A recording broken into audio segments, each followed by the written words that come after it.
ආයුබෝවන් ලෝක ළමා දිනය වෙනුවෙන් NDH ලයිෆ්ස්ටයිල් ආයතනය සහ අයිකෝ චෛත්‍ය ආයතනය එකමුතුවෙන් සංවිධානය කරන ආයුර්වේද වෛද්‍ය සාකච්ඡාව සමග ඔබ මේ එකතු වෙලා ඉන්නේ. ඉතින් අපිත් එක්ක අද එකතු වෙලා ඉන්නවා කොහොමද මේ ආයුර්වේදයේ කියන ස්වභාවික විද්‍යාව දරුවෙකුගේ නිවැරදි වර්ධනය සඳහා යොදා ගන්න කියන එක ගැන කතා කරන්න කොළඹ විශ්වවිද්‍යාලයේ දේශීය වෛද්‍ය විද්‍යායතනයේ ළමා රෝග පිළිබඳව ජ්‍යෙෂ්ඨ කතිකාචාර්ය වරල්ල ආයුර්වේද ශික්ෂණ රෝහලේ ළමා රෝග උපදේශක වෛද්‍ය ආචාර්ය සරෝජා වීරකෝන් මහත්මිය ආයුබෝවන් ඔබතුමිය බොහොම ආදරෙන් මේ වැඩසටහනට පිළිගන්නවා. වෛද්‍යතුමියනි මේ සාකච්ඡාවට පූර්විකාවක් වශයෙන් මම කැමතියි දැනගන්න දරුවෙකුගේ වර්ධනය, පෝෂණය, රෝගී තත්ත්ව පිළිබඳව ආයුර්වේදයේ කොහොමද සඳහනක් තිබෙන්නේ? ආයුර්වේදය කියන්නේ දර්ශනයක්, ජීවන දර්ශනයක්. එතකොට මේ ජීවන දර්ශනය තුළ ආයුර්වේදයේ ළමයි පිළිබඳව කතා කරන්න ගන්නේ මීට අවුරුදු 5000කට වගේ ඉතා අතීත කාලයක ඉඳලා. එතකොට ඒ කාලය තුළ දරුවෙකුගේ ඉපදීම පිළිබඳව, එයාගේ වර්ධනය පිළිබඳව කතා කරනකොට අපේ බටහිර වෛද්‍ය විද්‍යාවට වඩා වෙනස් විදිහකට ආමන්ත්‍රණයක් තියෙනවා. ගර්භ කාලයත් බබාගේ වර්ධන කාලයක් විදිහට ඉන්ක්ලූඩ් කරලා තමයි මේ ආයුර්වේදයේ වර්ධනය පිළිබඳව කතා කරන්නේ. එතකොට දරුවෙක් මව්කුස පිළිසිඳගත් දවසේ ඉඳලා ඒ දරුවා ලොකු වෙලා වැඩිවියටපත් වෙලා අවුරුදු 16 වෙනකම් ළමා කාලේ අපි යොමු කරලා තියෙනවා. එතකොට ඒ වර්ධනය සඳහා ඒ ළමයාගේ ආහාර, ඒ ළමයාගේ මානසික තත්ත්වය, ඒ ළමයාට දෙන්න ඕනි ආදරය, ඒවා පිළිබඳව ඉතාමත් ලස්සනට ආයුර්වේදය තුල විස්තර කරනවා.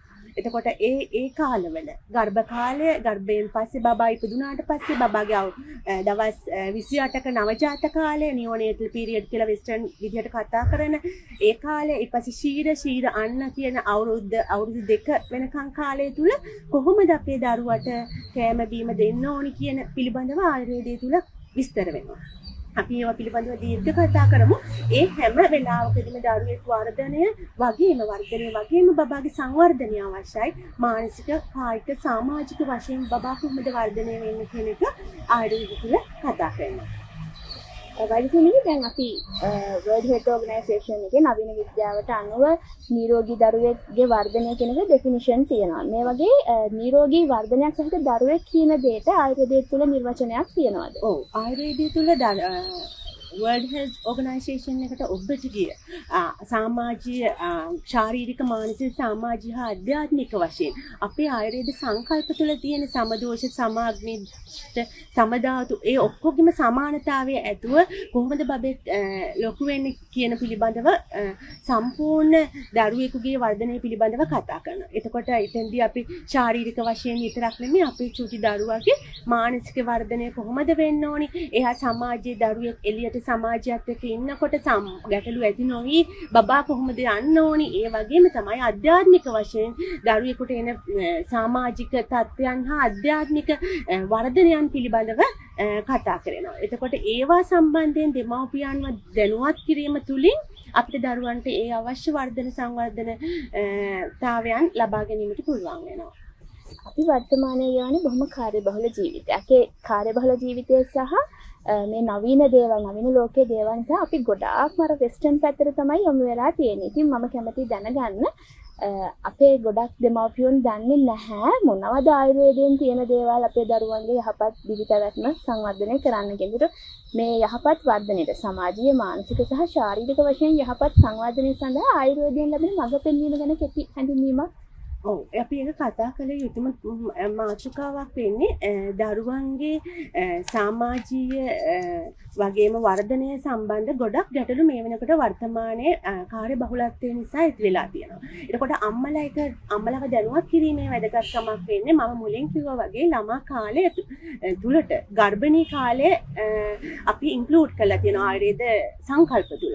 එතකොට දරුවා ආරම්භයේම දරුවා නිරෝගී දරුවෙක් කරන වගකීම අම්මටත් තාත්තටත් තියෙනවා. එතකොට ප්‍රෙග්නන්සි පීරියඩ් එක, ගර්භණී කාලය, අම්මගේ මානසික තත්ත්ව, ශාරීරික අම්මට ලැබෙන දරුවාගේ වර්ධනයට අවශ්‍ය ආහාර, ඒවා නිසා අපේ දරුවාගේ වර්ධනයට ඩිරෙක්ට් බලපෑමක් ඇති වෙනවා. එතකොට ඒක සම්බන්ධයෙන් දැන් අපි කියමුකෝ අම්මා මානසිකව පීඩනයකට ලක් වෙනවා නම් එයාගේ ගර්භිණී කාලය තුල එයින් මානසික වර්ධනය වගේම කායික වර්ධනයක් දරුවාගේ අත්හිට වෙලා තියෙනවා.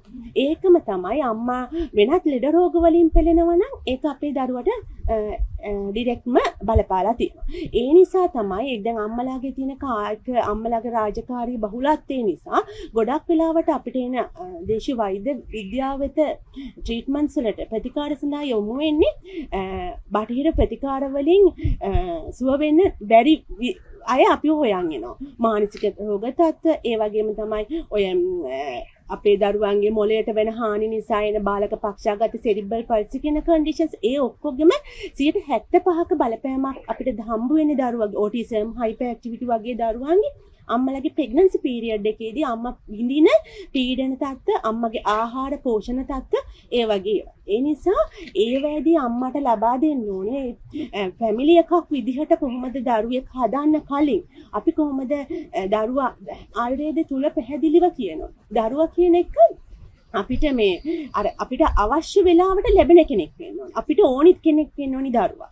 අපිට මෙයා වැරදිලා ආපු කෙනෙක් වෙන්න බෑ. දරුවා means අපිට අපේ අවශ්‍යතාවය සඳහා එන්න ඕනි. දැන් ගොඩක් දරුවෝ ඉන්නවා අම්මලා හිතනවා මට මේ දරුවා මේ වෙලාවේ මට මේ දරුවා හදාගන්න අමාරුයි. නමුත් ඒ ඔක්කොම බලපෑම අපේ දරුවට මානසික වශයෙන් ලැබෙනවා. ඒ නිසා අපිට අවශ්‍ය විදිහට ටැලන්ට්ස් විදිහට දරුවෙක් ලබා ගන්න.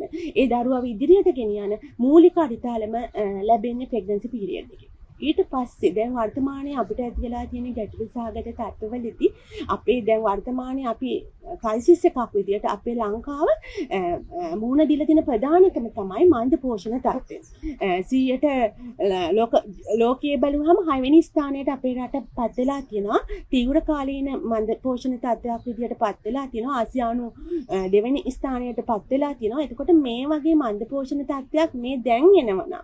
ඒ දරුවා ඒ තත්ත්වයට පත්වීම පිළිබඳව අපි අම්මලා දැනුවත් වෙන්න ඕනේ. පොඩි කාලේ ඉඳන් දරුවා නිරෝගී දරුවෙක්ව හිටියානම් මේ වගේ ආර්ථික ප්‍රශ්න නිසා එන ඇකියුට් තත්ත්වයන් වලට malnutrition acute conditions වලට දරුවා පත් වෙන්නේ නැහැ. ඉතින් ඒ නිසා අම්මලාට දැනුමක් දෙන්න වෙනවා කොහොමද දරුවාගේ මාසානුමාසිකව ගර්භිණී කාලේ වර්ධනය කතා කරනවා ඉපදුනාට පස්සේ නවජාත කාල, ශීර කාල, ශීර අන්න කාල කියලා අවුරුදු 2 වෙනකන් කතාව ඊට පස්සේ අන්නාද කාලය කියලා අවුරුදු 16 වෙනකන් දරුවාගේ පෝෂණය වෙන හැටි අපි කතා කරනවා. ඉතින් එන්නේ තුල ආයුර්වේදයේ සංකල්ප මීට අවුරුදු 5000කට කලින් කියන දේවල් අද අපිට බටහිර වෛද්‍ය ක්‍රමයෙන් ඒගොල්ලෝ ප්‍රූව් කරලා තියෙනවා. නමුත් අපේ තුල ඔය කියන හැම දෙයක් පිළිබඳව ආයුර්වේදය තුල කියවෙනවා. ඉතින් අපිට පුළුවන් නම් අපේ අම්මලාව දැනුවත් කරන්න එයාලගේ පෝෂණය කොහොමද දරුවට බලපාන්නේ, ප්‍රෙග්නන්සි කාලේ වගේම ඉපදුනාට පස්සේ දරුවගේ පෝෂණය කොහොමද බලපාන්නේ,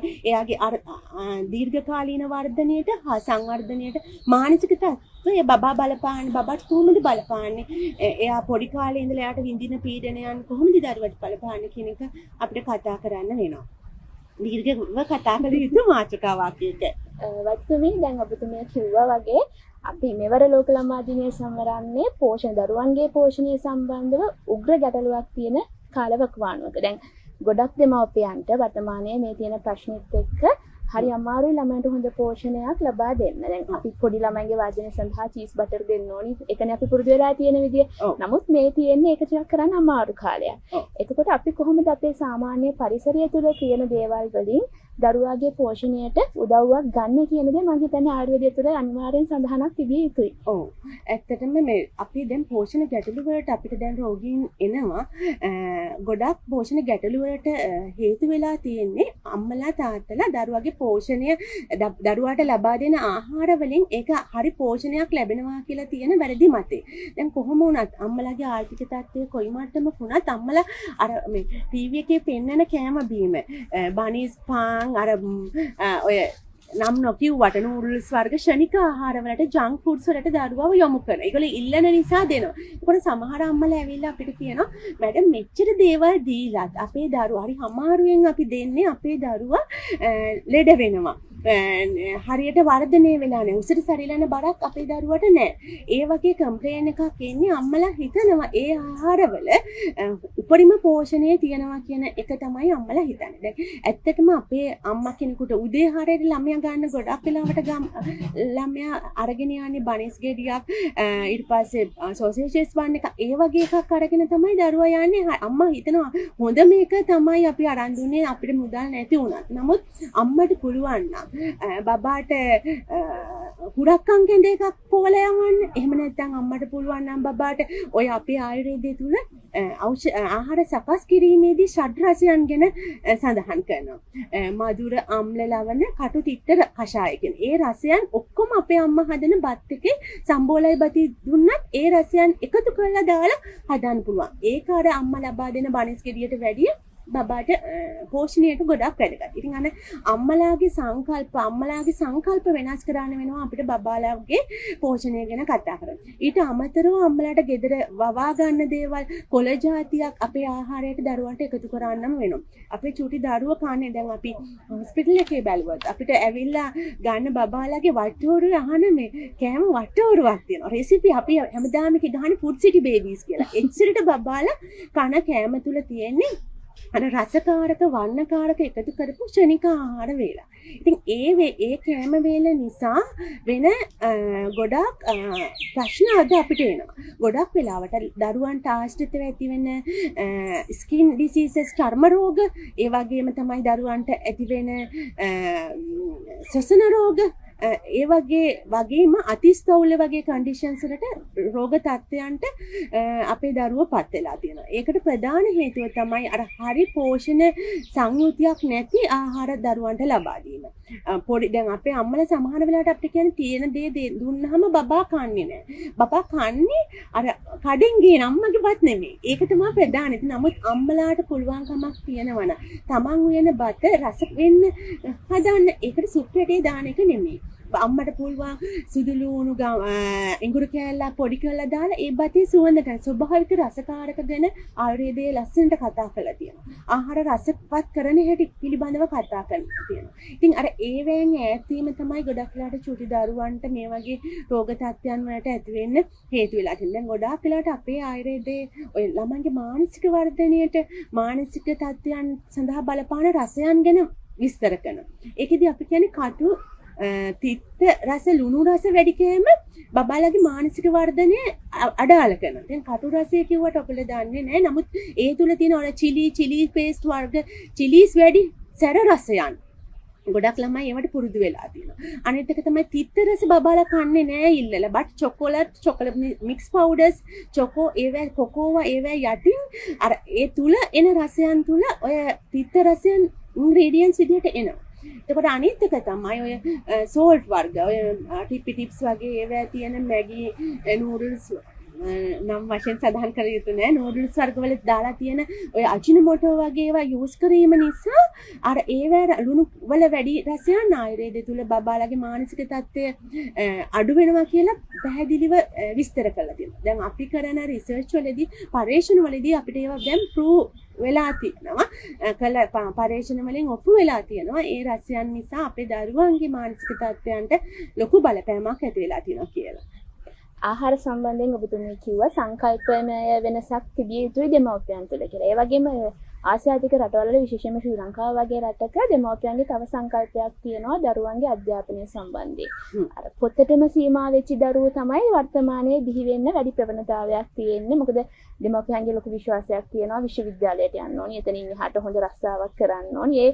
ඒ තරංගය හැමෝම දරුවන් පොතට සීමා වෙච්ච යුගයක තමයි අපි ජීවත් වෙන්නේ. නමුත් දරුවෙකු ස්වභාවික පරිසරයේ සමග වැඩි යුතු දරුවෙක් අපි මේ ස්වභාව දහන ජීවියෝ විදියට. මේ ස්වභාවික පරිසරයත් සමග නිර්මාණය වීම දරුවා නිර්මාණය වීම දරුවාගේ වර්ධනයට බලපාන්නේ කොහොමද? ඔව් ඒක හොඳ ප්‍රශ්නයක්. දැන් කාලීන අපි ඔය අපිට කොරෝනා කන්ඩිෂන්ස් වලට යොමු වීම නිසා අපේ දරුවන්ගේ අධ්‍යාපනයත් ලොකු වෙනස් වීමකට වුණා. Zoom තාක්ෂණය ගොඩක් ඒගොල්ලෝ අර මේ පරිගණකවලට යොමු වෙලා ඒ ලැප්ටොප්ස් වලට යොමු වෙලා ඒවටම යොමු වෙලා නිසා ඇතිවෙච්ච ගැටලු ගොඩාක් අපේ දරුවෝ එනවා අපිට ආශ්‍රිත රෝග තත්ත්ව අස්ථි රෝග තත්ත්ව බබා එක විදිහටම ඉඳලා අස්ථිවල විකෘතිතාවයන් සමහරට ඇද්ද වෙලා වාඩි වෙලා ඉන්න පොසිෂන් වල ඒගොල්ලන්ගේ ඉරියව් වල වෙනස් වීම නිසා එතකොට ඒවත් එක්ක බබා අර කොහොම වුණත් ඉගෙන ගන්න ඕනි කියන තත්ත්වය මත බබා පොතටම ඇලීම කරනවා. ඒකට දෙමව්පියෝ පවා ලොකු යොමු කිරීමක් කරනවා ඉගෙන ගන්න ඕනි කියන එක. නමුත් අපේ දරුවෙකුගේ මානසික විවේකය එයාගේ අධ්‍යාපනය දියුණු කිරීමට පවා වැදගත්. ඉතින් ආයුර්වේදය තුල සමාජීය තත්ත්වයන් කොහොමද බලපාන? එයාගේ එන්වයරන්මන්ට් එක පරිසරය කොහොමද දරුවෙකුගේ වර්ධනයට සංවර්ධනයට බලපාන්නේ කියන එක අපිට කතා කරලා තියෙනවා. එතකොට චූටි දරුවෙක් එයාගේ පරිසරය, එයාගේ සමාජය වෙන්න ඕනේ, එයාගේ අම්මා තාත්තා අවට වට පිටාවත් එක්ක හැසිරීම පිළිබඳව. දැන් සමහර වෙලාවට අපේ අම්මලාගේ තාත්තලාගේ කාර්යබහුලත්වය නිසා දරුවන් එක්ක දරුවන්ගේ දේවල් බෙදා ගන්න අපිට අවස්ථාවක් නැහැ. ඒ නිසා දරුවා Tamanට දැන් සමහර වෙලාවට ওই දරුවන් ඇහුවාම සමහර වෙලාවට ඒගොල්ලෝ කියන මගේ ආසම එක්කෙනා වෙන්නේ මේ ෆෝන් එකක් වගේ. මොකද බබා අම්මා ෆෝන් එක රින් වුණාම ටක් ගාලා බලනවා. නමුත් බබා ගැන බලන්නේ බබා ඇඬුවත් අර එච්චර දරුවෝ ගොඩක් වෙලාවට ෆෝන් වලට යොමු වීම නිසා දරුවා අර අම්මලාගෙන් ඈත් වෙලා තිනවා. ඒගොල්ලෝ ආසයි එයාලගේ ඒව කතා කරන්න. එයාගේ වටපිටාව ගස්වැල් බලන්න. ඒක චූටි දරුවෙකුට අත්‍යවශ්‍යයි. ඒ නිසා එයාලට ඒ පසුබිම දෙන්න ඕනේ. දැන් උදේ ඉස්කෝල යනවා, හවස ක්ලාසස් යනවා. බබාගේ ජීවිතේ අර පොතටම හිර වෙලා. ඊට පස්සේ හෝම්වර්ක් කරනවා, රෑ නිදින උදේ නැගිටිනවා. ඒ වගේ එකකට අපේ දරුවෝ යොමු වෙලා තියෙනවා. එතම අධ්‍යාපන ක්‍රමයේ වෙනසක් විය යුතුයි. නමුත් අර ඒව වෙන්නේ නැතිනම් ඇත්ත වශයෙන්ම දෙමව්පියන් වශයෙන් අපි අපේ කාලය දරුවන් වෙනුවෙන් යොමු කරන්න, දරුවන් වෙනුවෙන් ගත කරන්න කොටසක් වෙන් කර ගන්න වෙනවා. එහෙම නැත්නම් අපේ දරුවෝ අර යාන්ත්‍රික වෙච්ච දරුවන් වෙනවා. අර කිසිම සමාජය ආශ්‍රයක් නැහැ.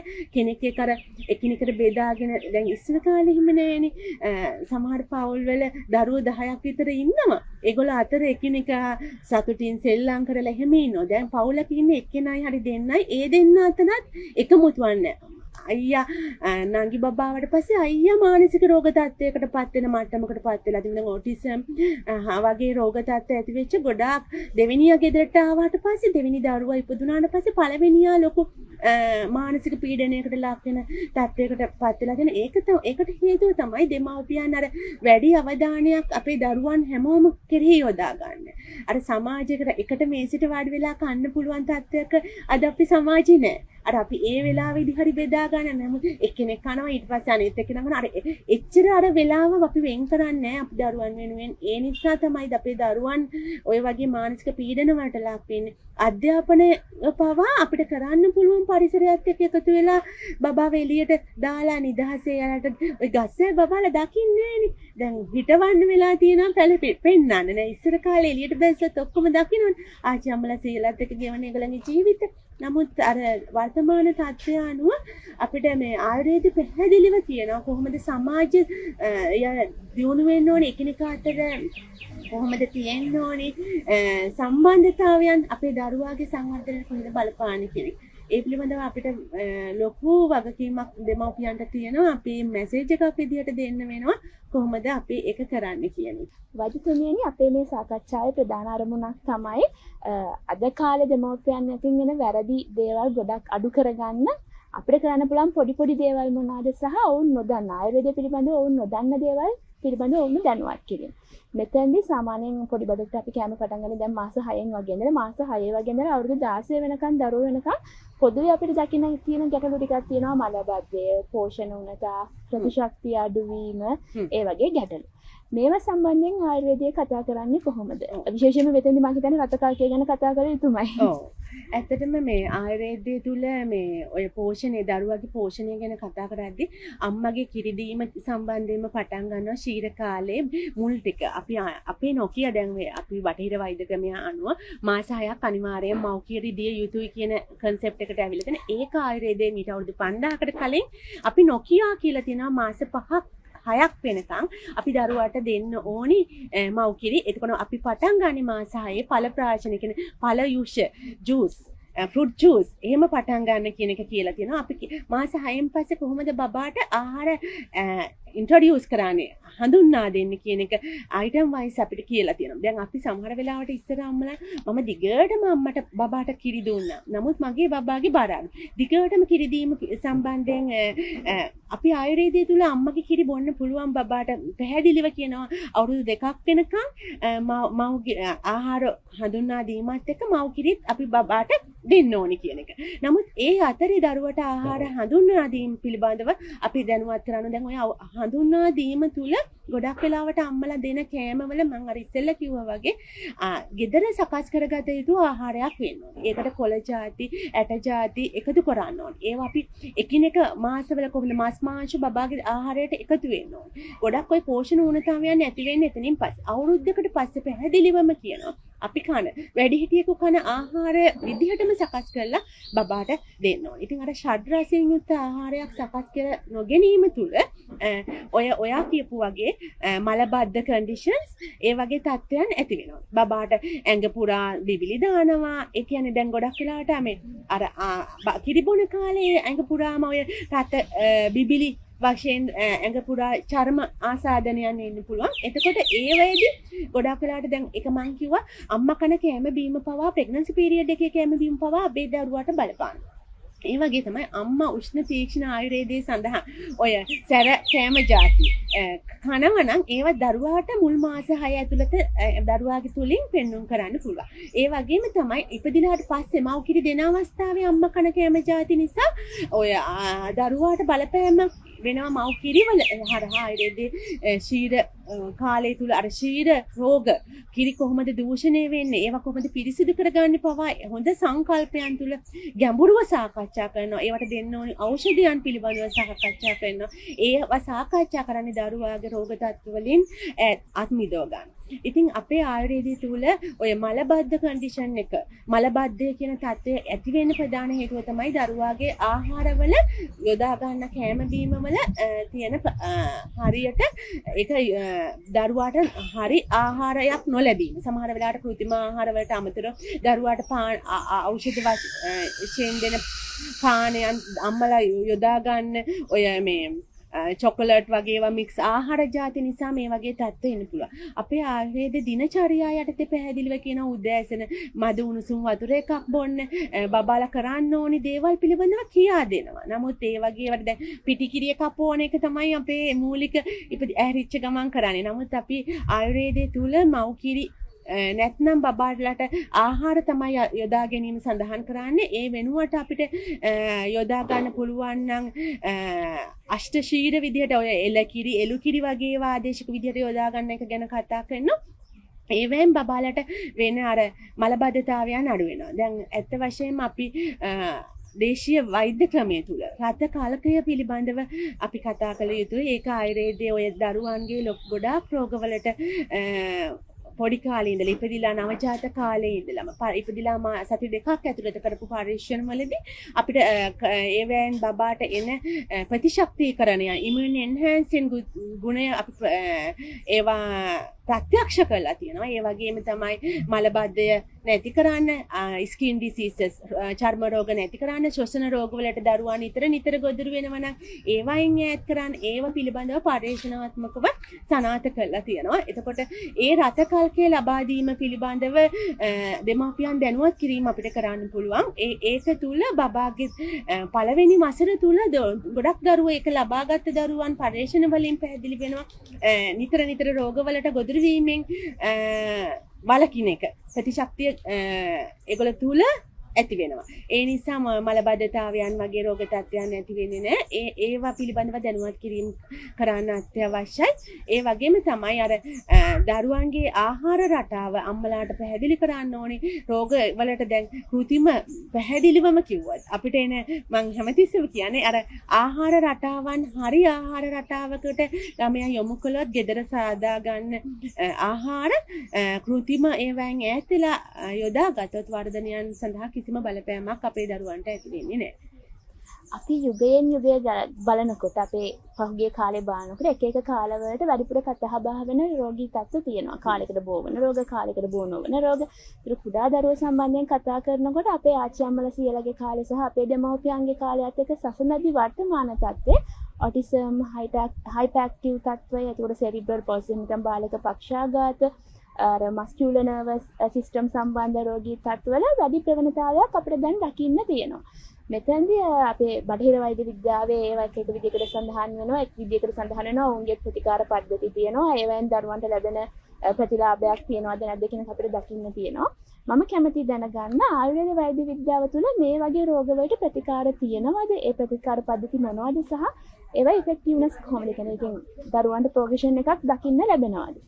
ඔව් ඇත්තටම මේ වර්තමානයේ දැන් අපේ සාමාන්‍ය ප්‍රතිශ්‍යා, චර්ම රෝග, සෙම් රෝග වලට ප්‍රතිකාර ගන්නවා වගේම වර්තමානයේ අපේ ප්‍රතිකාර සඳහා යොමු වෙන දරුවන් බොහෝමයක්ම කාලීන රෝග තත්ත්ව වලින් පෙළෙන දරුවන්. ඒ කියන්නේ ගොඩක් දරුවන්ට ඔය ඔබතුමිය පැහැදිලි කළා වගේ ගොඩක් වෙලාට මානසික දුර්වලතා සහිත දරුවන් එනවා. ඒගොල්ලන්ගේ අම්මලා කෙලින්ම එනවා ඔටිසම් කියන රෝග තත්ත්වය නමින්ම කියනවා. ආයුර්වේදයේ නම් වශයෙන් මේ දරුවන්ගේ මේ autism, ADHD, attention deficit hyperactivity disorder කියන conditions නම් වශයෙන් සඳහන් නැතත්, නමුත් මානසික දුර්වලතාවයන් ඇතිවිය හැකි රෝග තත්ත්වයන් විදිහට මේක පැහැදිලිව මේවා මෙන්න මේ කාරණා කියලා සඳහන් වෙලා තියෙනවා. මානසික දුර්වලතාවයන් කියන සමහර අය slow learners, අම්මලා කියනවා බබා ඉගෙන බබාට මතක හිටින්නේ නැහැ. ඒ වගේ කියවෙන තුල අපිට හරියට අයිඩෙන්ටිෆයි කරගන්න වෙනවා මේ දරුවා ඇත්තටම රෝගී දරුවේද. සමහර මේ පැහැදිලිව කියන්න ඕනේ සමහර වෙලාවට දරුවන් ආස නැති දේ යාට මතක නැහැ. දැන් අම්මලා අයිඩෙන්ටිෆයි කරන්න මෙයාට ලකුණු නැහැ. මෙයාට මොලේ නැහැ. සමහර දරුවෝ ඇවිල්ලා කියනවා මේ කතා කරන මේ ડોක්ටර් ආන්ටි මට බුද්ධිය අඩුයි. සෝ එහෙම ප්‍රශ්නයක් බබෙක් කියනවා කියන්නේ අපිට මානසිකව ඒක හුඟක්ම වදින. ඇයි පුතේ එහෙම කියන්නේ? අම්මත් කියනවා ටීචර්ත් කියනවා. සෝ එහෙමනම් ඇයි බබාට එහෙම කියන්නේ? දරුවාට මතක ශක්තිය අඩුවක් ඇත්තටම තියෙනවද කියන එක අපිට එයාව ආයත් එක කතා කරලා තමයි දැනගන්නේ. සමහර දරුවෝ ඉගෙන ගන්න කාලේ එකිනෙකට වෙනස්. ඒකල ලොකු වෙනකොට අධ්‍යාපනය ලබා ගන්න මුලදී පොතේම ඉන්න ආස නැති දරුවෝ ඉන්නවා. නමුත් ඒගොල්ලන්ගේ බුද්ධියට ඒක බලපාන්නේ නැහැ. සමහර බබාලාගේ ඔය ආසේ අපි කාටුන් එකක් ගෙන ඇහුවත් එයා මුළු කාටුන් එකම කියන්න මතකයි. ඉතින් අර එහෙම අම්මයි ටීචර්යි දරුවට කෙලින්ම කියනවා නම් අපේ දරුවාගේ මානසික තත්ත්වය හදන්න සෑහෙන අමාරුයි. එයාට ඉන්න හොඳම දෙන්න ගුරුවරයයි මවයි. ඉතින් අපි අන්න ඒ වගේ තත්ත්වයන් තියෙන නෝමල් දරුවෝ අපරාධිතත් ඒ කියන්නේ ඒගොල්ලෝ ලෙඩ්ඩු කියලා ඒගොල්ලෝ හිතලා තියෙනවා. අපි ඒ දරුවන් වෙනමම කතා කරන්න ඕනේ. දැන් වර්තමානයේ ඔයගොල්ලෝ කිව්වා වගේ ඔටිසම් hyperactivity බබාලා හුඟක් වැඩි වෙලා තියෙනවා. ඒකට හේතුව තමයි මම ඔයගොල්ලන්ට කිව්වා වගේ අපිට දැන් හම්බ වෙන ගොඩක් දරුවන්ගේ හිස්ටරි එක තුල රෝග ඉතිහාසය තුල තියෙන ප්‍රෙග්නන්සි පීරියඩ් එකේ එන බලපෑම් ගොඩක් වෙලාට මානසික පීඩනයන් එයාලට අම්මලට බලපාපු ඒවා. ඒ වගේම තමයි දරුවා ඉපදින අවස්ථාවේ වෙන ඩිලිවරි එකේදී වෙන සංකුලතාවයන්. බබා ඔබ්ස්ට්‍රක්ටඩ් ඩිලිවරි එකක් වෙන්න පුළුවන්. බබාව සිර වෙලා මොන හරි වැකියුම් කරලා ගත්ත දරුව වෙනවා. බ්‍රේන් එකට වෙන මොකක් හරි ඩැමේජ් එකක් නිසා වෙන තත්ත්වයන් වෙන්න පුළුවන්. එතකොට ඊට පස්සේ බබා ඉපදුනාට පස්සේ එන සංකුලතාවයන්. දැන් අපේ රටේ අපි කරපු රිසර්ච් වලදී ගොඩක් වෙලාවට ඔය ප්‍රෙග්නන්සි පීරියඩ් එක බලපෑම ගොඩක් වෙලාවට අපිට හම්බෙලා තියෙනවා. අම්මලා කියනවා මම ලොකු මම මේ බබා බබෙක් කියලා මම දැනගත්තේ නෑ. මට මේ වෙලාවේ බබෙක් ඕනේ උනේ නෑ. ඒ වගේ කන්ඩිෂන්ස්. එතකොට යන්න ඒකයි මම කිව්වේ හැම දරුවෙක්ම අපිට අවශ්‍ය කෙනෙක් වෙන්න ඕනේ. අපි එහෙම නැතුව අපි අර හැමතිස්සෙම කරදරයක් වගේ හිතුවත් ඒක දරුවට ඩිරෙක්ට්ම බලපාන්න පුළුවන්. දැන් අපිට එන ඔය පරිශනාත්මකව අපි කරපු රිසර්ච් වලින් අපිට සනාථ කරලා සනාථ වෙච්ච හොඳ ට්‍රීට්මන්ට් රෙජිමන්ස් පද්ධතියන් ආයුර්වේදයේ තුල මේ වෙනකොට ක්‍රියාත්මක වෙනවා. අපේ මේ දේශීය වෛද්‍ය විද්‍යාලයට අනුබද්ධව ආයුර්වේද ශික්ෂණ රෝහලේ අපි මේ වෙනකොට ක්‍රියාත්මක වෙනවා බ්‍රේන් ඩැමේජ් වෙච්ච බබාලා ඒ කියන්නේ සෙරිබ්‍රල් පල්සි මස්තිෂ්ක ආඝාත වෙච්ච දරුවන්ගේ ඇවිදින්න බැරි දරුවන් අපි ආයුර්වේදයේ තුල බාලක පක්ෂාඝාත විදියට හඳුන්වන රෝගී දරුවන් ඒගොල්ලන්ට අපිට ඉස්ටැබ්ලිෂ් කරපු රිසර්ච් වලින් ප්‍රූව් කරපු හොඳ ට්‍රීට්මන්ට් ප්ලෑන් එකක් තියෙනවා. ඒ වගේම තමයි ඔය ඔටිසම් හයිපර් ඇක්ටිවිටි වගේ මානසික දුර්වලතාවයන් තියෙන දරුවන් සඳහා අපි ප්‍රතිකාර පද්ධතියන් යොදා ගන්නවා. ඇත්තටම අපිට මේ හැම දරුවන්ගෙම ප්‍රගතිය අපිට හොඳටම ලබා ගන්න පුළුවන් දරුවා අර රෝග තත්ත්වයේ ඒ මුල් අවස්ථාවේ අවුරුදු 3කට පමණ පෙර අපිට දරුවා ප්‍රතිකාර සඳහා යොමු වෙනවා නම් අපිට ඒගොල්ලන්ගේ ප්‍රතිකාර පද්ධතිය තුළ හොඳ ප්‍රගතියක් ලබා ගන්න පුළුවන්. සමහර බබලා කතා කරන්නෙම නැතිව එන දරුවෝ සති 3ක් විතර යද්දී වචන කතා කරන්න පටන් ගන්නවා. ඉතින් සමහර වෙලාවට අපිට එනකොට සමහර දරුවෝ අවුරුදු 14 15 වෙනවා අපිට ඒගොල්ලන්ගේ ප්‍රතිකාරවල ප්‍රගතිය ගන්න වෙන්නේ හරි හිමි. මොකද බබාගේ බුද්ධි වර්ධනය බ්‍රේන් එකේ ඩෙවලොප්මන්ට් එක අර ඒගොල්ලන්ගේ ගොඩක් වෙලාවට ඒක කම්ප්ලීට් වෙගෙන යන මුල් කාලේ හම්බුණා නම් අපිට ඒක ප්‍රතිකාර වලට යොමු කරගන්න ලේසි. ඒ වගේම තමයි දැන් තියෙන ප්‍රධාන ගැටලුවක් තමයි මාංශ පේශි ගත රෝග. ඒ කියන්නේ මස්කියුලර් ඩිස්ට්‍රොෆිස් ජාන සම්බන්ධ රෝග. එතකොට ඒවට මේ වෙනකොට ලෝකයේ ට්‍රීට්මන්ට්ස් හොයමින් සිටිනවා. බටහිර වෛද්‍ය ක්‍රමයේ තුල ප්‍රතිකාර සොයමින් සිටිනවා. අපේ රිසර්ච් අපි පරීක්ෂණ වලින් යෙදিলা සිටිනවා. අපේ ට්‍රීට්මන්ට්ස් වල අපේ ප්‍රතිකාර පද්ධති වල ප්‍රගතියන් ගත. ස්පෙෂලිම විශේෂයෙන්ම ඩුචෙන්ස් මස්කියුලර් ඩිස්ට්‍රොෆි බේකර්ස් මස්කියුලර් ඩිස්ට්‍රොෆි කියන මාංශ ක්ෂය වීමේ රෝග තත්ත්වයන් සඳහා ලෝකයේ ප්‍රතිකාර මේ දක්වා නොමැති රෝගීන්ට අපේ ආයුර්වේද ප්‍රතිකාර තුල අපි ප්‍රගතියක් දකිමින් ඉන්නවා. අපි දැන්ට පරීක්ෂණ මට්ටමින් තියෙන ඒවේ අපි පරීක්ෂණ පත්‍රිකා ට්‍රයල් විදිහට කරපුවා පබ්ලිෂ් කරලා තිනවා. අපි හොඳ ප්‍රතිකාරයක් ඉදිරිපත් කරන්න බටහිර වෛද්‍යවරුන් සමග එකතුව ප්‍රතිකාර පද්ධතිය දියුණු කරමින් තියෙන වෙලාවක ඇත්තටම ප්‍රතිකාරවල ප්‍රගතියක් දකිනවා. අම්මලාට ප්‍රතිකාරයක් නැති ලෙඩකට ලොකු සහනයක් විදිහට ඒගොල්ලෝ දකිනවා. ඒ කියන්නේ හැමදාම බබා ටික ටික වැටෙන බබාල් හොඳට ඉන්නව බබා වැටෙන්න ගන්නවා. නමුත් ඒ බබා වැටෙන වාර ගණන අඩු වෙනවනම් බබාට ඇවිදින්න පොඩ්ඩක් හරි පුළුවන් වෙනවනම් ඒක තමයි අම්මෙක් දකින්න සතුට. ඉතින් අර ඒ වගේ හොඳ ප්‍රගතියක් දකින්න පුළුවන් ප්‍රතිකාර පද්ධතියක් විදිහට අපේ ආයුර්වේදයේ තුල යොමු වෙලා තියෙනවා. ආයුර්වේදයේ යොමු වෙලා තියෙනවා. අපිට තියෙන අපේ ළමා රෝග විශේෂඥ වෛද්‍යවරුන් ගොඩක් අඩුයි දැන්ට ඉන්නේ. අපි කීප දෙනා ඉන්නේ. ඒගොල්ලෝ ඔක්කොම බොරැල්ල ශික්ෂණ රෝහලේ ඉන්නේ. ඉතින් අර ඒ නිසා අපිට අර වෙන රෝහල් වල මේ ප්‍රතිකාර පද්ධතියෙන් යොමු කර ගැනීමේ අපහසුතාවයක් තියෙනවා. ඒ නිසා මේ අර රෝගීන් ප්‍රතිකාර කිරීමේදී වෙන ගැටලුව ඔක තමයි. නමුත් අපේ ප්‍රතිකාර වල හොඳ ප්‍රගතියක් තියෙනවා කියලා පැහැදිලිව කියන්න පුළුවන්. වල්තුමින් දැන් බටහිර වෛද්‍ය විද්‍යාව හෝ වේවා ආයුර්වේද වෛද්‍ය විද්‍යාව හෝ වේවා ඒ සෑම වෛද්‍ය විද්‍යාවකදීම අනිවාර්යෙන් කරන දෙයක් තමයි ආතුර ප්‍රශමනය රෝගී පුද්ගලයා නිරෝගී කිරීම. නමුත් ආයුර්වේද තුල තව විශේෂ කොටසක් කතා කරනවා ස්වස්ථ සංරක්ෂණය සම්බන්ධයෙන්. මෙතනදී නිරෝගී පුංචි දරුවෙක්ගේ ස්වස්ථභාවය දිගටම පවත්වාගෙන යන්න කරන්න පුළුවන් දේවල් පිළිබඳ සඳහනක් ආයුර්වේදයේ ඇති. අපේ ආච්චි අම්මලා පුංචි කාලේ තෙල් දාලා අපිව මසාජ් කරලා හිස ඔළුවේ තෙල් දාලා අපිට හෙඩ් මසාජ් එකක් එහෙම දෙන ඒ වගේ දේවල් අපේ ආච්චි අම්මලා ගාව තිබ්බා. මේ දේවල් වර්තමානයෙන් අපෙන් ගිලිහිලා යන දේවල් බවට පත් වෙලා. මේවා කොහොමද දරුවෙකුගේ නිරෝගීභාවය සඳහා වැදගත් වෙන්නේ? ඇත්තටම හොඳම දෙයක් කතා කළේ ඔයාලා කිව්වා වගේ ආයුර්වේදයේ තුල රෝග ප්‍රශමනය වගේම ස්වස්ථ සංරක්ෂණය කතා කරනවා. ඒ නිරෝගී කෙනෙක් නිරෝගීතාවය රැක ගන්න. ඒක ලොකු කෙනෙකුට පොඩි කෙනෙකුට විශේෂයෙන්ම වෙනසක් නැති වුණත් පොඩි දරුවෙක් සඳහා විශේෂ වෙච්ච කියන්නේ නිරෝගී බව රැක ගන්න වෙනම දේවල් පිළිබඳව කතා කරනවා. ඒකෙදි අපේ ආයුර්වේදයේ මානසික සංවර්ධනය වගේම දරුවා ඉපදිච්ච දවසේ ඉඳන් ඒගොල්ලන්ට කොහොමද බාල සංස්කාර විදි යටතේ කොහොමද බබෙක් ලොකු වෙනකන් ගෙනියන්නේ යාට කළ යුතු දේවල් මොනවද කියලා කතා කරනවා. ඇත්තටම දරුවෙකුට දැන් ආයුර්වේදය තුල දිනචර්යා ස්වස්ථ කෙනෙකුගේ දිනචර්යා තුල උදේම නැගිටින්න ඕනි බ්‍රහ්ම මුහූර්තයෙන් උදේම නැගිටීම පිළිබඳ ඒකෙන් කෙනෙකුගේ වර්ධනයට සංවර්ධන මානසික සංවර්ධනයට වෙන දේවල් පිළිබඳව කතා කරනවා. චූටි දරුවෙකුට නිින්ද අවශ්‍යයි. නිින්ද එක එක වයස් මට්ටමේ ආයුර්වේදයේ පැහැදිලිව කියන මේ වයස දරුවෙක්. අවුරුදු අපි කියමුකෝ අවුරුදු 5ක දරුවෙක්ට පැය 10ක් 12ක නිින්දක් අවශ්‍යයි. එහෙම පැහැදිලිව ආයුර්වේදයේ තුල නිින්ද ගැන කතා කරනවා. නමුත් දරුවා අවදි වෙනකොට උදේ අවදි වීමත් එක්ක දරුවාව පුරුදු කරනවා නම් ඒක දරුවා උදෑසන අවදි වෙලා බබාට පිටියක දෙන්නේ නැතුව උණුසුම් වතුර ටිකක් පානය කරන්න පුරුදු කරලා ටිකක් ලොකු වෙනකොට අපිට පුරුදු කරන්න පුළුවන් ඔය චීර ඒ කියන්නේ අවුරුදු 2 පෙන්නට පස්සේ අපි බබාට පොඩ්ඩක් ඒක පුරුදු කරන්න පුළුවන්. එතකොට යාගේ ආහාර දිරවීම පටන් ගන්නවා.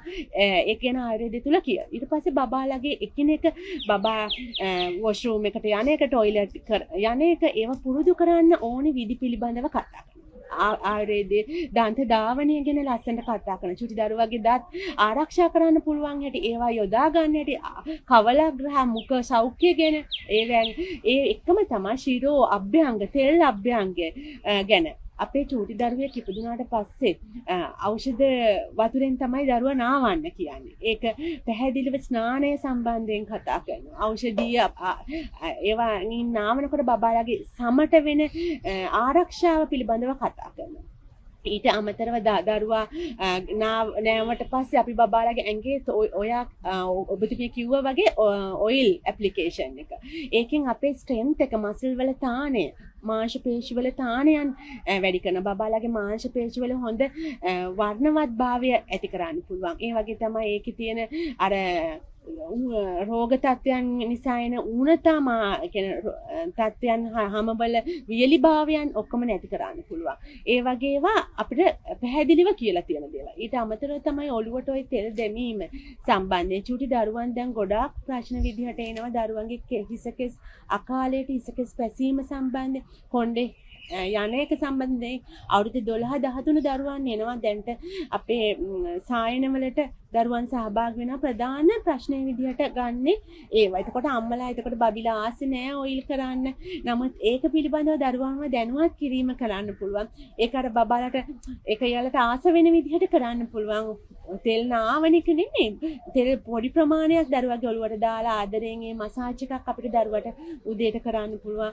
ඉතින් අර ඒ වගේ දේවල් පිළිබඳව දැනුවත් කිරීම ඉස්සර කාලේ පව ඕවා ඇත්තටම ආච්චි අම්මලා සීයලා කාලේ ඒවා යූස් කළා. ඒවා යොදාගත හින්දා අර ලෙඩ රෝග වලින් අර හිසට අදාළ ලෙඩ රෝග ගොඩක් අඩු. ළමයින්ට ඔළුවක දැන් බබාල බලන්න ඇස්වල ගොඩාක් රෝග තත්ත්වයන්. ඇස් පෙනීමට හොඳයි අපි ශීෂ අභ්‍යංගය. ඊට පස්සේ පාදවල තෙල් ගාන එක ඇස්වල වර්ධනය පෙනීමට හොඳ වෙනවා. ඉතින් ඒ වගේ දේවල් පිළිබඳව අපේ සමාජයේ දැනුවත් කිරීම අපි ආපහු කළ යුතු වෙලා තියෙනවා. ඇත්තටම ඒවා අපෙන් ඈත් වෙලා ගිහින් තියෙනවා. ඉතින් ඒ වගේ ඒවා සම්බන්ධයෙන් දැනුවත් කිරීමේදී දෙමාපියන් වෙනම මාර්ගයෙන් අපිට සාකච්ඡා කරන්න පුළුවන්. ඒගොල්ලන්ට තියෙන දැන් ඕවා එන්න කලින් තමයි අපි දරුවන් අම්මලාව දැනුවත් කරන්න ඕනේ. දරුවෙක් හදන්න කලින් අපිට දැනුවත් කරන්න පුළුවන් නම් මෙන්න මේ දේවල් අපිට අපේ දරුවන්ට බලපානවා ඉස්සරහට කියලා ඒක තව වැදගත්. ඒ නිසා ඒ වගේ දේවල් පිළිබඳව ආයුර්වේදය තුල තියෙන දේවල් එළියට ගෙනියන්න ඕනේ. එතකොට අර සබහව ධර්මයත් එක්ක ජීවත් වෙන්න දරු පරපුරක් අපිට හදාගන්න පුළුවන් වෙනවා. වලිතුමනි අපි කෙටි කාලයක් තුලදී වුණත් අපි මම හිතන්නේ නොදන්නා පැත්තක් පිළිබඳව අපි ගොඩක් දේවල් අද කතා කළා. ඉතින් දැන් අපේ දෙමාපියන්ට හිතෙන්න පුළුවන් මෙච්චර විද්‍යාව දියුණු යුගයක අපි මොකටද මේ බෙහෙත් ගස්වල කොළ වලින් හදන බෙහෙත් තියෙන වෛද්‍ය විද්‍යාවක් පස්සේ යන්නේ කියලා. ඉතින් ඔබතුමිය හිතන විදියට ඇයි අපි ආයුර්වේදය වෙත යොමු විය යුත්තේ කියන පොදු පණිවිඩය මම කැමතියි අවසාන වශයෙන් දැනගන්න. ඔව් ඇත්තටම මම මුලින් කිව්වා වගේ මේක ජීවන දර්ශනයක්. ජීවත් වෙනකොට ආයුර්වේදයේ තුල තියෙන ප්‍රතිකාර පද්ධතීන් වලින් එන අර අතුරු ආබාධතාවයන් අඩු නිසා ඒ වගේම මේ සංකල්ප තුලින් අපිට අලුතෙන් කියන්නේ ගැටලු සහගත තත්ත්වයන්ගෙන් මුදා ගන්න පුළුවන් කමක් තියෙනවා නම් ඒ පිළිබඳවට යොමු වීමේ ප්‍රවණතාවය වැඩි වෙලා තියෙනවා. ඒ නිසා අම්මලාට දැනුවත් කරන්න පුළුවන්.